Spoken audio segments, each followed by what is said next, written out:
Tara mga brad, luto tayo. Butter garlic shrimp. Frozen yan na nabili ko sa supermarket. Bali dinepros ko lang kanina. Tapos yan, binabad ko lang sa Sprite. And set aside lang natin yan habang pinaprepare ibang sanggap. Yan, syempre yung garlic natin. Dalawang Mas maraming garlic, mas masarap to.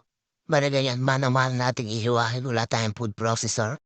Next natin yung limang sili. Ito nga pala, optional lang to. Pwede hindi nyo lagyan. Oo, kasi mahilig ako sa mangang, kaya lagyan natin yan ng sili.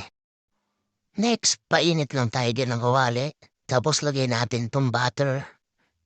Maraming butter lalagay natin para malasa.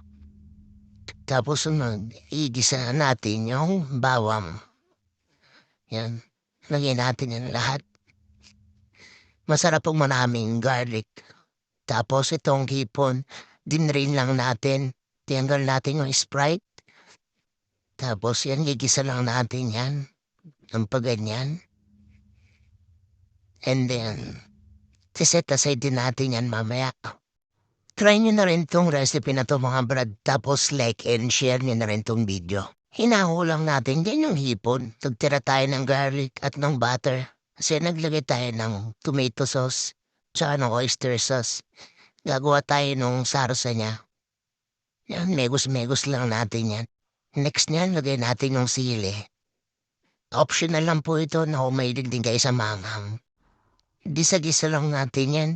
So yan, ilalagay natin yung Sprite. Yan, dinamihan ko ng Sprite para yan na magiging sarsa niyan.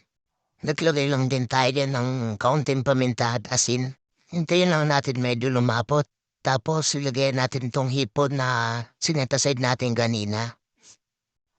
Halo-haloin lang natin yan. Yan, napakabango na yan mga brad.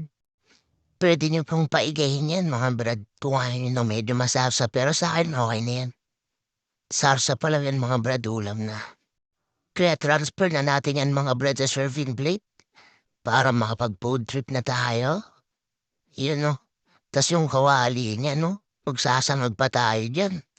Para panalo talaga yung food trip natin. Kung natripan mo yung video, like and share. Thank you.